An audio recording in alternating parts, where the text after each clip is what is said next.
ساری کام ہے وہ خود کرو، بچوں سے یہ کام نہ کرو، ان کی پوری حفاظت کرو۔ یہ کچھ باتیں ہوگی۔ آگے دیکھیں جی، یہ ان اللہ کان تواب الرحیم، اللہ تعالیٰ توبہ قبول کرنے والے، رحم کرنے والے۔ اسی مناسبت سے اللہ تعالیٰ نے آگے دو آیتیں ذکر کریں گے۔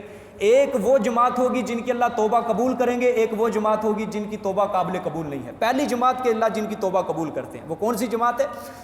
انما التوبۃ علی اللہ للذین یعملون السوء، سوائے اس کے نہیں کہ توبہ اللہ پر واسطے ان لوگوں کے لیے ہے جو کرتے ہیں برے کام، بجہالت، ساتھ جہالت کے، نادانی کے، ثم یتوبون من قریب، پھر وہ توبہ کرتے ہیں قریب سے، یعنی قبل از حضور موت کے جب آثار واقع ہو جاتے ہیں اس سے پہلے وہ توبہ کر لیتے ہیں۔ فاولئک یتوب اللہ علیہم، پس یہی ہیں وہ لوگ کہ اللہ ان کی توبہ کو قبول کرتا ہے، یا اللہ رجوع کرتا ہے ان پر، اللہ رجوع کرتا ہے ان پر۔ یہاں پہ سمجھنے آیت کے شروع میں بھی فرمایا کہ بے شک سوائے اس کے نہیں، توبہ اللہ پر ہے۔ توبہ کا معنی ہوتا ہے رجوع کرنا، رجوع کرنا۔ اللہ اپنے بندے پر مہربانی سے رجوع کرتا ہے، سمجھ لو بات۔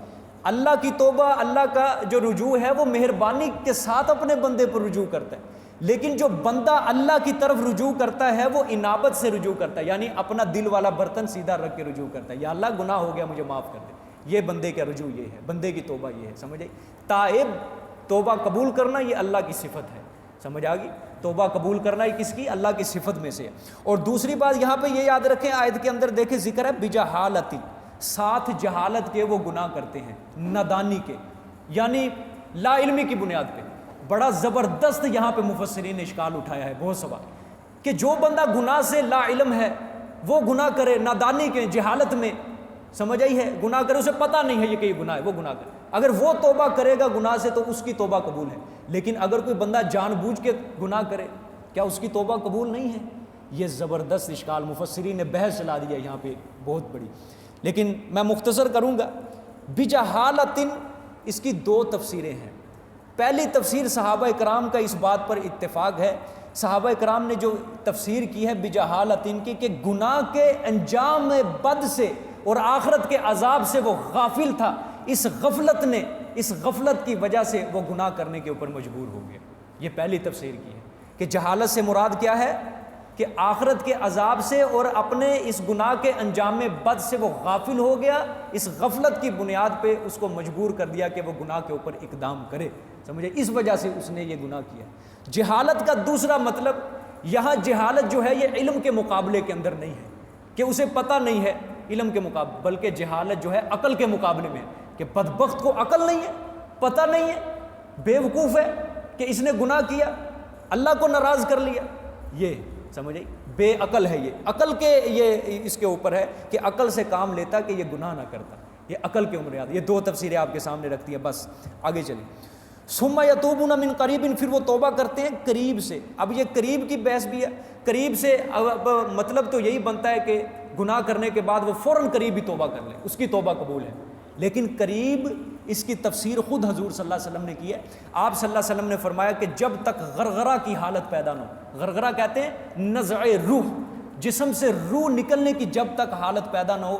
یہ نزع کا وقت کیا ہوتا ہے؟ جب عالم غیب کی چیزیں بندے کے اوپر عیاں بیاں ہو جاتی ہیں، فرشتے نظر آنے لگ جاتے ہیں بندے کو، عالم غیب کی چیزیں بندے کو نظر آنے لگ جاتی ہیں، یہ نزع کا وقت، نزع روح کا وقت ہے۔ آپ صلی اللہ علیہ وسلم نے فرمایا یہ جب حالت بندے کی پیدا نہ ہو اس وقت تک توبہ قبول ہے بندے کی، اس سے پہلے تک، اور جب نزع روح شروع ہو جاتا ہے اس وقت توبہ کا دروازہ بند ہو جاتا ہے، اس وقت توبہ قابل قبول نہیں ہے۔ تو گویا من قریب بن جو ہے آپ صلی اللہ علیہ وسلم فرمانا چاہتے ہیں حالت نزع سے پہلے کا جتنا بھی زمانہ ہے وہ قریب ہے، یعنی موت اس کے جو قریب ہے۔ انسان اپنی موت کو سمجھتا ہے میری موت بڑی دور ہے، ابھی جوانی آنی ہے، ابھی 40 سال ہونے، ابھی 50 سال 60 سال ہے، بڑی زندگی پڑی ہے۔ لیکن یہاں اس آیت کے مطلب یہ ہے، یہ مفہوم پتہ چل رہا ہے کہ انسان جس موت کو یہ بہت دور سمجھ رہا ہے اور اس زمانے کو بڑا لمبا سمجھ رہا ہے، یہ اس کے لیے بڑا قلیل زمانہ ہے، تھوڑا زمانہ ہے، قریب ہے موت اس کے، بہت زیادہ قریب ہے اس کے موت۔ اسے چاہیے کہ توبہ کی طرف رجوع کرتا رہے، توبہ کی طرف رجوع کرتا رہے، سمجھ آئی ہے؟ من قریب۔ اور نیز حضرت عبداللہ بن عمر سے روایت ہے، آپ صلی اللہ علیہ وسلم نے فرمایا جو مومن موت سے 1 مہینہ پہلے، 1 ہفتہ پہلے، 1 دن پہلے یا 1 گھڑی پہلے توبہ کر لیتا ہے، اللہ تعالیٰ کی طرف توبہ رجوع کرتا ہے، اللہ تعالیٰ اس کی توبہ بھی قبول کر لیتے ہیں، سبحان اللہ۔ آپ حوصلہ دیکھیں اللہ تعالیٰ کا، ایک بندہ پوری زندگی گناہ کر رہا ہے، پوری زندگی اس کی نافرمانی کر، 100 سال ہو گئے اس کو گناہ کرتے ہوئے، لیکن مرنے سے پہلے کی جو ایک گھڑی ہے حالت نزع سے پہلے وہ توبہ کر لیتا ہے۔ اللہ فرماتے ہیں صرف توبہ نہیں قبول کروں گا، اپنا محبوب بنا لوں گا اس کو اپنا۔ التائب حبیب اللہ، حضور صلی اللہ علیہ وسلم نے فرمایا توبہ قبول کرنے والا اللہ کا دوست ہے، اللہ کا حبیب ہے، سبحان اللہ۔ توبہ قبول کرنے والا اللہ، والتائب من الذنب کمن لا ذنب لہ، توبہ کرنے والا اس طرح ہو جاتا ہے جس طرح اس نے کبھی گناہ کیا ہی نہیں ہے، اس نے کبھی گناہ کیا ہی نہیں ہے۔ آپ صلی اللہ علیہ وسلم نے فرمایا ابن آدم یہ سب کے سب خطا کار ہیں، لیکن بہترین خطا کار وہ ہے جو گناہ کرتا ہے پھر توبہ کر لیتا ہے، گناہ کرتا ہے پھر توبہ کر لیتا ہے۔ انسان سے گناہ ہو جائے نا سرزد، توبہ بھی کر لے، پھر بندہ یہ نہ کرے کہ یار مجھ سے پھر گناہ ہو گیا، پھر توبہ، بار بار توبہ کرنا یہ اچھا نہیں ہے، بندہ پھر گناہ کرتا ہی رہتا نہیں بھائی، جو ہی گناہ ہو جائے اس سے فوراً توبہ کرو۔ معاملہ اس کا اور اللہ کا، اللہ کی صفت ہے یہ غفور الرحیم، اللہ معاف کرنے والے ہیں، اللہ بخشش کرنے والے ہیں اس کی۔ سمجھ آ گئی ہے کہ نہیں؟ یہ ہوگی ایک بات، من قریب ان کی یہ بھی تفسیر ہوگی۔ آگے یہ اللہ تعالیٰ نے فرمایا وَقَانَ اللَّهُ عَلِيمًا حَكِيمًا، اور ہے اللہ پاک جاننے والے اور حکمت والے۔ جاننے والے کہ کس نے دل سے توبہ کی ہے، اور حکمت والے کہ رسوا نہیں اللہ تعالیٰ کرتا کسی کو، حکمت والے ہیں۔ حدیث شریف کے اندر آتا ہے کہ اللہ جب بندہ گناہ سے توبہ کرتا ہے نا تو اللہ صرف اس کو اپنا محبوب بندہ نہیں بناتا، بلکہ فرشتوں کو حکم دیتا ہے کہ اس کا یہ رجسٹروں سے یہ گناہ ہی کاٹ دے، تاکہ قیامت والے دن اس کی رسوائی بھی نہ ہو۔ سمجھ آئی؟ اس کی رسوائی بنا۔ حکیمہ حکمت والے ہیں کہ رسوا بھی نہیں اللہ تعالیٰ کرتا۔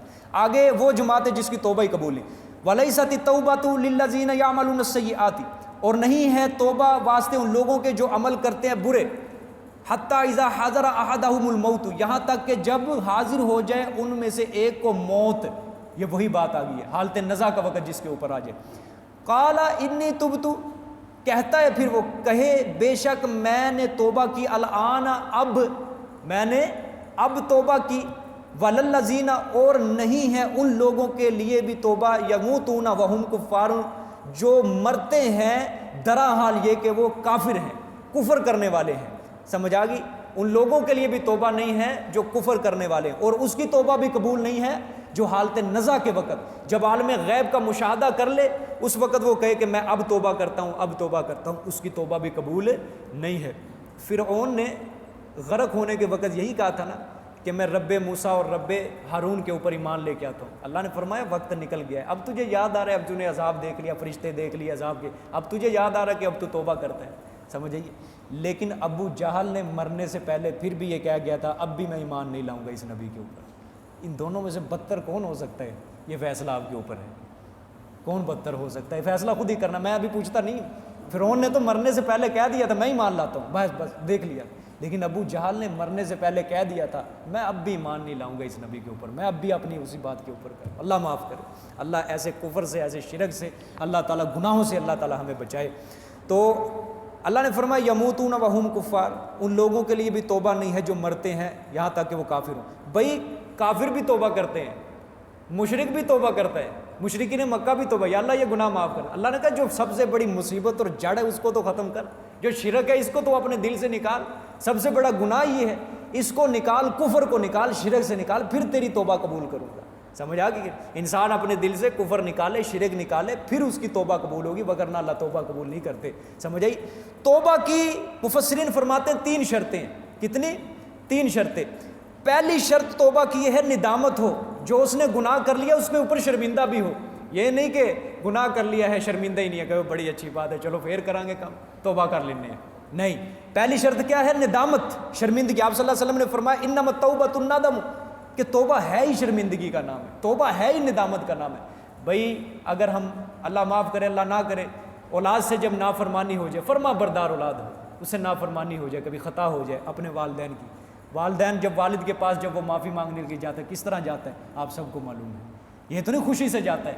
بھائی وہ تو شہنشاہ کا دربار ہے، جب ہم نے توبہ کرنی ہے تو ندامت شرمندگی کے آثار بھی ہوں۔ دوسری شرط ہے کہ گناہ ترک کرنے کا وعدہ بھی ہونا چاہیے اس کے اندر، کہ گناہ ہو گیا یا اللہ میں تجھ سے وعدہ کرتا ہوں آئندہ میں یہ گناہ نہیں کروں گا، یہ وعدہ کرنے اللہ سے۔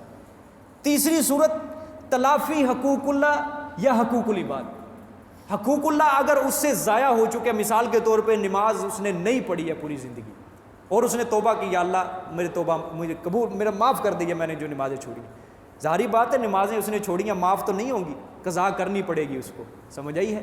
اور روزے چھوڑ دیے ہیں، روزے کی بھی قضا ہے، زکوٰۃ نہیں اس نے دی پچھلے سالوں میں، زکوٰۃ کا پورا حساب لگا کے وہ زکوٰۃ نکالے گا، یہ حقوق اللہ کی تلافی۔ حقوق العباد، کسی نے کسی کا حق مار لیا ہے، چوری کی ہے، امانت میں خیانت کی ہے، یا کوئی کسی طرح کا بھی حق مار دیا، حقوق العباد کی تلافی بھی پوری کرے گا۔ یہ 3 شرطیں توبہ کی ہیں، یہ 3 شرطیں اس کو پوری کرنے پڑے گی، پھر اس کی توبہ قبول ہوگی۔ یہ مفسرین، یہ علماء کرام، صحابہ کرام کا اس کام کے بات کے اوپر اجماع ہے کہ توبہ کی 3 شرطیں: ندامت، شرمندگی جسے کہتے ہیں، تیسری گناہ ترک کرنے کا وعدہ، اور تیسری کہ حقوق اللہ اور حقوق العباد کی تلافی کی جائے، جس کا حق کسی کا اگر ضائع کیا ہے۔